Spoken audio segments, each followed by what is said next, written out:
ثانیا نن زه د اسلامي تعلیم او اخلاقو هغه مرکزونه ذکر کوم په کومو کې چې د انسانانو جوړنه کیږي، دا چې مدارسو د معاشري د اصلاح لپاره نه ستړي کېدونکې قربانۍ ورکړي. غواړم په همدې موضوع باندې څو مختصرې خبرې وکوم.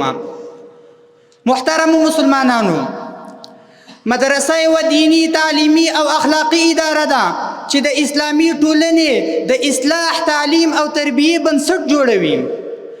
مدارس یوازې دا نه چې علما روزي، بلکې په ولس کې ایمان، تقوا، اخلاق او شعور خپروي. مدارسو د اسلام اساسي عقیده، قرآن، حدیث، فقه د زرګونو خلکو تر غوږونو رسولي دي چې دا تعلیم د فرد اصلاح کوي او د هغه فرد په واسطه رب لا یزال جل جلاله په ټولنه کې اصلاح راولي. مذکوره آیات دا څرګندوي چې د هر قوم یوه برخه د علم د زده کړې لپاره خاص شي تر څو د دین پیغام خپل قوم ته ورسوي. د مدرسې د لفظ تذکره که څه هم په قرآن کریم کې نشته، خو د دې آیات له مخې د دین د زده کړې لپاره خاص ځایونه، حلقې یا مدارس ضروري دي. محترمو سامعینو، اولینۍ مدرسه په اسلام کې د اصحاب صفه رضی الله عنهم وه چې استاد رسول الله مبارک او شاګردان صحابه کرام رضی الله عنهم. اصحاب صفه هغه خلک چې خپل ټول ژوند د رسول الله مبارک له خولې څخه د دین د زده کړې لپاره وقف کړی و، چې وروسته د ټولنې په هره برخه کې رهبران جوړ شول. اصحاب صفه هغه خلک وو چې د دنیا له راحتونو تیر وو، لوږې تیرولې، تندې تیرولې، تکلیفونه تیرول، خو په معاشره کې، په ټولنه کې داسې اصلاح راوستله چې الحمدلله د هغوی د اصلاح له وجې نه رب لا یزال جل جلاله موږ او تاسې په اسلام باندې مشرف کړي یو. دوی ته رسول الله مبارک ډیر وخت ورکوه او د ټولنې د اصلاح لپاره یې روزل، چې وروسته دوی عملي دا وښودله چې اصلاح یوازې او یوازې د علم، عمل او اخلاقو له لارې ممکنه ده، نه له بلې لارې. لنډه دا چې دا مدرسه د اسلامي تعلیمي نظام اصل او سرچینه ده. همداسې په تاریخ کې موږ الحمدلله داسې مدارس لرو چې د امت په اصلاح کې مهمه ونډه لري، لکه جامعه نظامیه چې په بغداد کې د هجرت په 5م قرن کې تاسیس شوی او په دې کې لوی لوی علما لکه د امام غزالی رحمه الله په شمول باندې پکې استادان ول. د امت لپاره په هره برخه کې خدمات وړاندې کړل، د فکري انحرافاتو مقابله یې وکوله او خلک یې اصلاح کړل.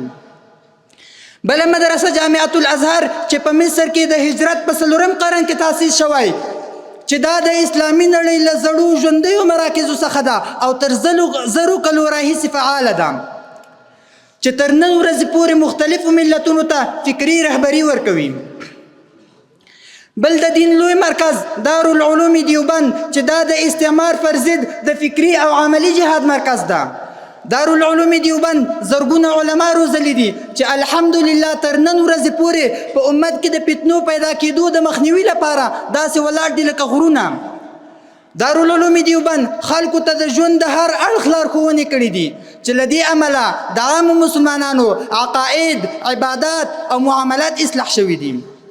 محترم حضارو، دارالعلوم دیوبند یوازې یو تعلیمي مکتب نه ده، بلکې یو اصلاحي، روحاني، علمي او دعوتي تحریک ده چې د امت په فکري، اخلاقي، اجتماعي اصلاح کې ژوره اغیزه لري.